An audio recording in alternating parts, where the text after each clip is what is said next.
Welcome to CrossFit City Road TV. No, that's my bit. Ah, fuck. I went to do it.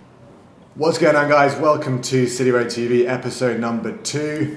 I'm Tom, that's BJ, at Tam McAdam, at BJ Raw, at CrossFit City Road. Today we're talking about abs. The most important thing we're going to talk to you about today is the role of the abs, the function of the abs. And the important thing about them is their function and how their function affects your performance. So we're going to look at what they do, and we're going to then look at what you're going to do about training them to do what they do better. That's a lot of words. That's a lot of words. That's a lot of words. That's a lot of words. Especially for you, Oleg, by the way. We had some comments on the video last week just noting that the audio was terrible quality, which, by the way, I agree with.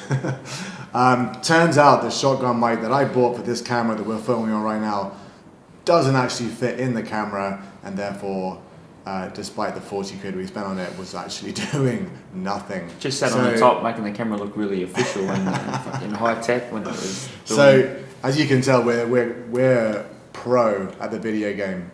But hopefully this week's going to be better. Week to week, you guys can keep on hurling insults at us, and stage by stage, we'll go from terrible to hopefully at least average.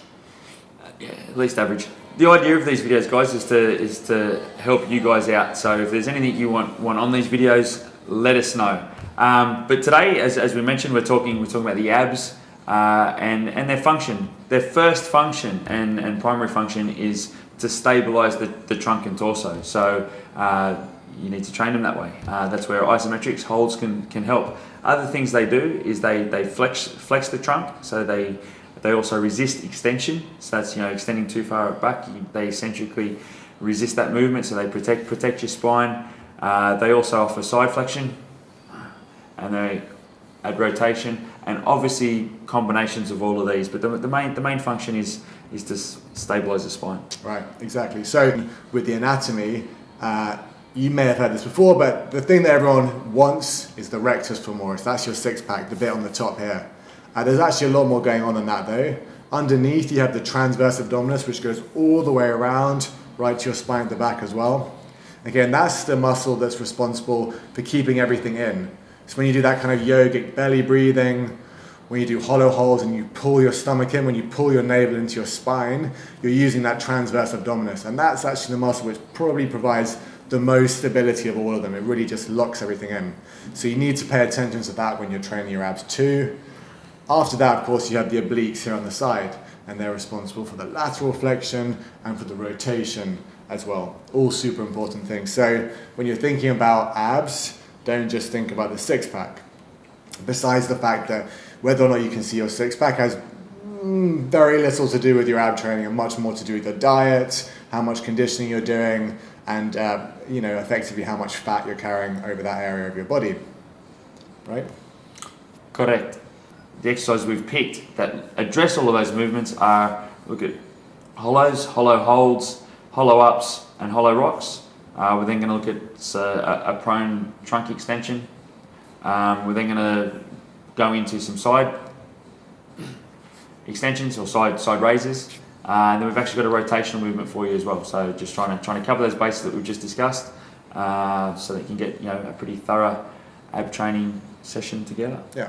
So our basic philosophy is you should train the abs for function and performance, and everything else will follow from there, including the aesthetic stuff.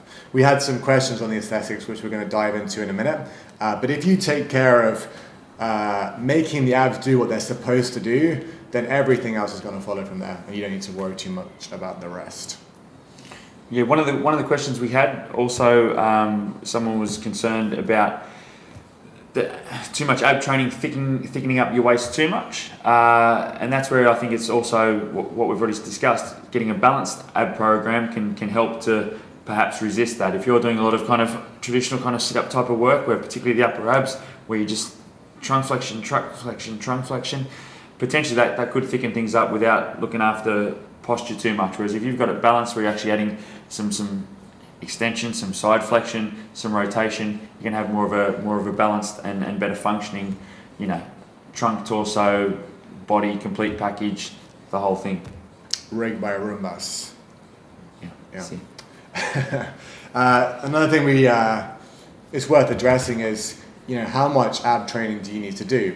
There are kind of two schools of thoughts on this, right? On the one hand, we all do kind of functional fitness, so we're doing already a fair bit of ab work. So do you need to do anything on top of that? I think our philosophy, our answer would be yes, you do, but not too much, right? Agreed. So yeah, of course, like this is an important part of your body. Looking after your spinal health is very, very important. So just for that reason alone, you should be doing some additional ab work. But from my perspective, I'd be thinking about once or twice a week as being probably enough. If you're doing things like squats and toes to bar and keeping pull-ups and muscle-ups at the same time. What do you think? Yeah, absolutely. And to look at different kind of isometrics, you could break those 2 sessions into kind of an active, concentric, eccentric kind of contraction, like normal kind of reps. And I think the other thing to do would be you can almost break it into some holds, 10 seconds to 30-second holds of each of the pieces. The movements don't have to be terribly different. Similar movements as the ones that we're going through, but just done slightly differently. But spinal health, really, really important. Also, it's the missing link. If you're translating like a lot of movements, thrusters or power cleans or whatever the types of movements are, where you're applying force into the floor and you applying that through your upper limbs, it's your abs that are the bit in the middle that hold and maintain your trunk. So a little bit of extra work won't be too much of a problem, I don't think. You can couple it in with doing your ROM mod. Exactly. And we're going to show you our kind of one of the routines that we like to use to train our abs. And it's very simple, and you could easily use this routine alone twice a week. It's going to take you 12 minutes, right? We use EMOMs. EMOMs is a nice way to make sure everything stays in a kind of limited time frame and you don't have too much rest. So it's 4 movements, 3 rounds. And you can do that twice a week, and we feel that pretty much take care of your ab training, and you don't need to think about much more. We'll make possibly a separate video on that as well, which we'll link up in the description. Subscribe below. YouTube pros, right?